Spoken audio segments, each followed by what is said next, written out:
Hey everyone, my name is Courtney Budzyn and this is What's for Din. Today I'm going to be sharing with you a recipe for an apple cinnamon white cake. It's absolutely delicious, and when you're baking it, your house will smell like the essence of fall. It's fantastic and it's fairly simple to make. So let's go over the ingredients. You're going to need some softened butter, granulated sugar, eggs, applesauce, vanilla extract, milk. You can also use buttermilk if you want, flour, baking powder, brown sugar, cinnamon, and some apples cut into chunks. You can do them shredded, but it looks prettier when you do the chunks. So the first thing you want to do is preheat your oven to 350 degrees. Then take your butter and make sure it's softened at room temperature. You can also do it melted if you want to. And I'm going to cream the butter in with the sugar. Woo! Pfft. Sugar cloud. Okay, now that that's creamed together nicely, I'm just going to scrape down the sides real quick. Okay, and then adding our eggs one at a time, if you can. And I'm actually going to crack them in the bowl so that just in case if I end up getting a little shell, it's not in there and I don't have to go searching for it. Okay, so one at a time, unless they decide to go rushing in. Please don't do it. Oh yeah. Next one.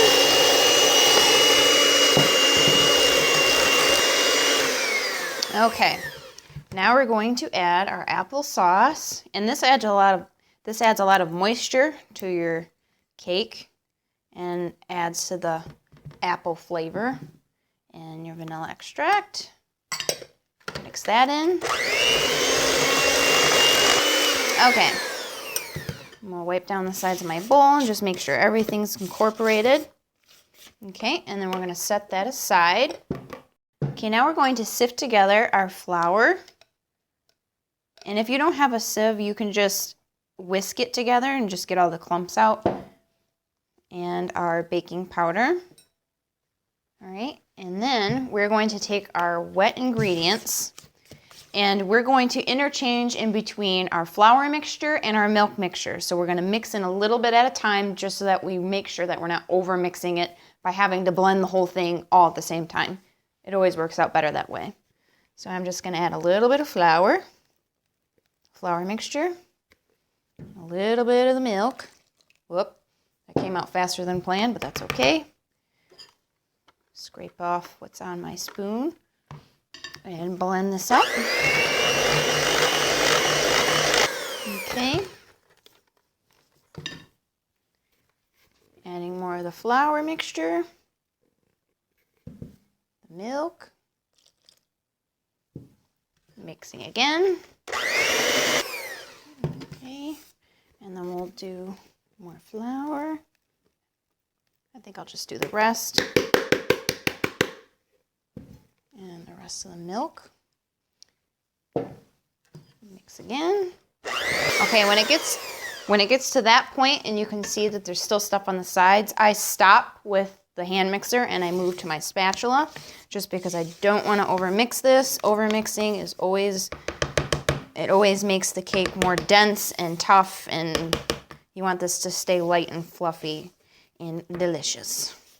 So I'm just making sure I'm getting everything off the bottom and everything off the sides. Okay, I'm just going to move my batter to the side, and I'm going to work on the apple layer that we're going to do. So I'm just going to stick my apples in a bowl that's big enough to mix in. Okay, and then just throwing in my brown sugar and cinnamon. You can also use pumpkin spice. It has cinnamon in it, and then it has cloves and nutmeg. So I'm just going to mix this together until it coats everything evenly. Oh, it just smells so good. This right here, if I could stick a wick in the middle of it and burn it, I would do it. Okay, so we're going to do this in two halves. So I have a 9x5 inch loaf pan here, and I'm going to take half of my cake batter. This pan is oiled, by the way. You want to make sure that doesn't stick. So take half of the batter, or measure. It doesn't have to be perfect, but Smooth that out. And then you're gonna put half of your apple mixture on top of that. And then just kind of gently press those down. You don't want to press them down too far. Now you're gonna put the rest of your batter over top of that. Okay, smooth that out. Okay, and then on top of that, we're gonna add our last layer, and this is the top layer. Pop that right on top. And try to evenly spread it. It doesn't have to be perfect. Ooh. Spread that out. And then just very lightly with your spoon, just kind of press it in. And that is absolutely it. Now all we have to do is stick it in the oven.